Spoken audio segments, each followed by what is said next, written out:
আসসালামু আলাইকুম ওরহমতুল্লাহি তালা অবরাকাতু। প্রিয় দর্শক শ্রোতা, এই মুহূর্তে দেশ এবং দেশের বাইরে আমার ভিডিওটি যারা দেখছেন তাদের সুস্বাস্থ্য এবং দীর্ঘ আয়ু কামনা করে আজকে ভিডিওটি শুরু করতে যাচ্ছি। প্রিয় দর্শক শ্রোতা, আপনি যদি একজন মুসলমান হন, মুসলমানের সন্তান হন, তাহলে আপনার জন্য এই কোরআন শিক্ষা করা ফরজ। কোরআনের সূরা কেরাত নিয়ম কানুন শুদ্ধ করে জেনে নেওয়াও আপনার জন্য ফরজ। কোরআনের ক্লাসে বসা ফরজ, দেখা ফরজ, শোনা ফরজ, আমল করাও ফরজ। তাই আমি আপনাদেরকে বলবো যে আমরা শত ব্যস্ততার মধ্য দিয়ে হয়তো আমরা কোরআনটা শুদ্ধ করে পড়তে পারি না।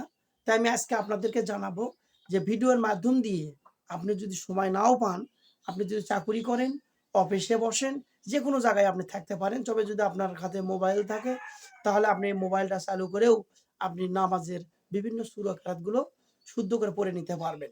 তার উপলক্ষে আমি আপনাদেরকে এই শুদ্ধ করে পড়াটা চালু করেছি। যদি আপনি শুদ্ধ করে কোরআন শিখতে চান বা সূরা কেরাত শিখতে চান, তাহলে আমি মনে করব আমাদের চ্যানেলটিকে ফলো করুন। আজকে আমি আপনাদেরকে জানাবো সূরা লাহাব মনের অজান্তেই যে জায়গাগুলোতে ভুল হয়, সেই জায়গাগুলো আমি আপনাদেরকে ধরিয়ে দেব এবং আপনার যাতে সূরা লাহাব পড়তে গিয়ে আর কোনো জায়গায় ভুল না হয়, সেই বিষয়টি আপনাদেরকে আমি ক্লিয়ার করব। তো আপনারা কোথাও যাবেন না, ভিডিওটি কেটেও দেখবেন না।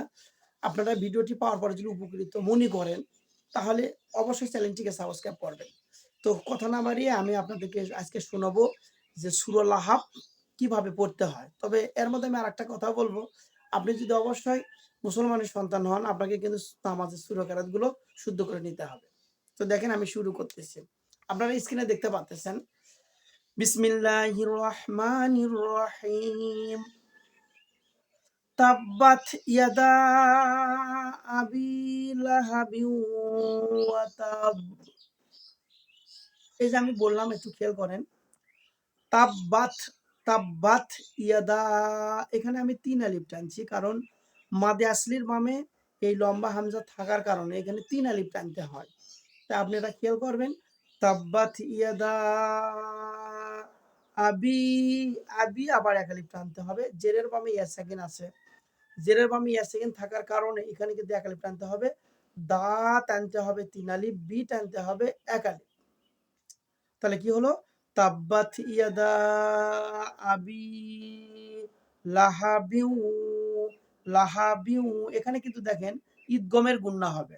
এই যে দেখেন বার নিচে যে ২ জের দেখতে পাচ্ছেন, এই একটা জের হলো বা অক্ষরের জন্য, আর একটা জের হলো নুন সাকিনের জন্য। এজন্য আমরা কিন্তু এখানে একটা জের বাদ দিয়ে বিটা ওয়ার সাথে লাগালাম। তার মানে একটা জের বাদ দেওয়া মানেই আমরা একটা নুনকে বাদ দিয়েছি। তাহলে নুন সাকিনের বামে ওয়া অক্ষর থাকলে ওয়ার উপর তাজদিদ আছে, তাজদিদ থাক আর না থাক, তাজদিদ ধরে পড়তে হয়। এটা না হলো ঈদগমের নিয়ম। এজন্য বলবেন লাহাবিউ, এখানে ১ আলিফ গুণ্য করতে হবে। লাহাবিউ ওয়া তাব। এখানে আবার এসে দেখেন তাজদিদে দম ফেলিলে ২ অক্ষরের সময় ১ অক্ষর লাগিবে। আপনি যদি এখানে তাজদিদ থাকে, এখানে দম ফেলালে কিন্তু উপরে জবরটার জন্য কি হবে? উপরের জবরটার জন্য কিন্তু সাকিনও হবে। তার মানে বোঝা গেল এখানে তাজদিদও হবে, সাকিনও হবে। সেক্ষেত্রে আপনি একটা ধরে পড়বেন। এজন্য আমি বললাম ওয়াতাব। এখানে আমি সাকিন ধরে কাজটা করেছি। তার মানে মূল কথা হচ্ছে কি, তাজদিদে দম ফেলিলে ২ অক্ষরের সময় ১ অক্ষর লাগিবে। তাজদিদে দম ফেলানোর সময় ২ অক্ষরের সময় ১ অক্ষর লাগিবে। এই নিয়মটা আপনারা মনে রাখবেন। এবার আসেন আমরা নিচের লাইন পড়ব। মা আগনা আনহু মালুহু ওয়া মা কাসাব।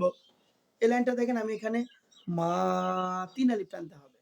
মা ৩ আলিফ টানবেন, এই কারণে মাদ আসলির বামে এই লম্বা হামজা থাকার কারণে ১ আলিফের জায়গাতে ৩ আলিফ টানতে হবে। তাই বলবেন মা আগ না, না ১ আলিফ টানতে হবে। নুনের উপর খানা জবর থাকার কারণে এটা মাদেশরি হয়ে গেছে। এজন্য মা টানবেন ৩ আলিফ, না টানবেন ১ আলিফ। তাহলে বলবেন মা আগনা, এইভাবে। আনহু, এখানে দেখেন আইনটাকে আবার গলা চিপে আদায় করতে হবে। আপনি কি করবেন? আইন গলা চিপে আদায় করবেন। আইন গলা চিপে আদায় করবেন। আনহু, আনহু, এইভাবে আনহু। মা ১ আলিফ টানতে হবে। মা আবার দেখতেছেন ১ আলিফ, কারণ এটাও মাদে আসলি। মা লুহু, আবার হু টানতে হবে কয় আলিফ? ১ আলিফ। কারণ হার উপর উল্টো পেশ থাকার কারণে উল্টো পেশটা কিন্তু মাদে আসলি। উল্টো পেশটা কিন্তু মাদে আসলি। এইজন্য আপনারা কি করবেন? এই হুটাও টানবেন এক আলিফ। তাহলে মালুহু ওয়ামা ওয়ামা, এখানে কিন্তু মা আবার এক আলিফ টান হবে, এটাও মাদে আসলি।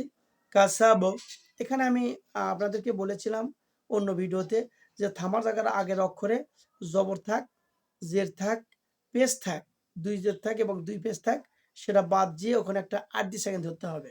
তাই আপনি বার উপরে এই জবরটা বাদ দিয়ে মনে মনে একটা সেকেন্ড ধরবেন, তাহলে হবে কা সাব। এখানে আবার সেকেন্ড ধরার কারণে বা সেকেন্ডের কলকলা হবে, এই জন্য আপনারা বলবেন ওয়ামা কাসাব, ওমা কাসাব, এভাবে আপনি পড়বেন। তাহলে মোট কথা হলো কি, এখানে বলবেন মা আগনা আনহু মালুহু ওয়া মা কাসাব, এইভাবে। এবার আসেন আমরা পরের লাইনে যাব। এখানে সায়াস লা, সায়াস, অনেকে কিন্তু এই জায়গাটায় ভুল করেন, আপনারা খেয়াল করবেন। সায়াস বলে, সায়াস না, সায়াস, সদ হবে এইভাবে, সায়াস, সায়াস লা, লা আবার এক আলিফ টানবেন, তো অবশ্যই বুঝতে পারছেন লা টানবেন, তাহলে সায়াস লা না রং। এখানে আবার এসে দেখেন একটু, না এক আলিফ টানা পরে, না এক আলিফ টানা পরে রং বলতে হবে, কারণ এই যে দুই জবরের ভিতরে একটা নুন সাকিন আছে, আর এই নুন সাকিনের বামে আছে হলো জাল অক্ষর, কি অক্ষর? জাল অক্ষর। তাহলে এখানে নুন সাকিনের ইকফা হবে, এখানে বলবেন না রং দাতা, দেখছেন এখানে রর উপর দুই জবর থাকার কারণে রন হতো, সেখানে পাশে জাল অক্ষরটা থাকার কারণে এখানে ইকফা হবে।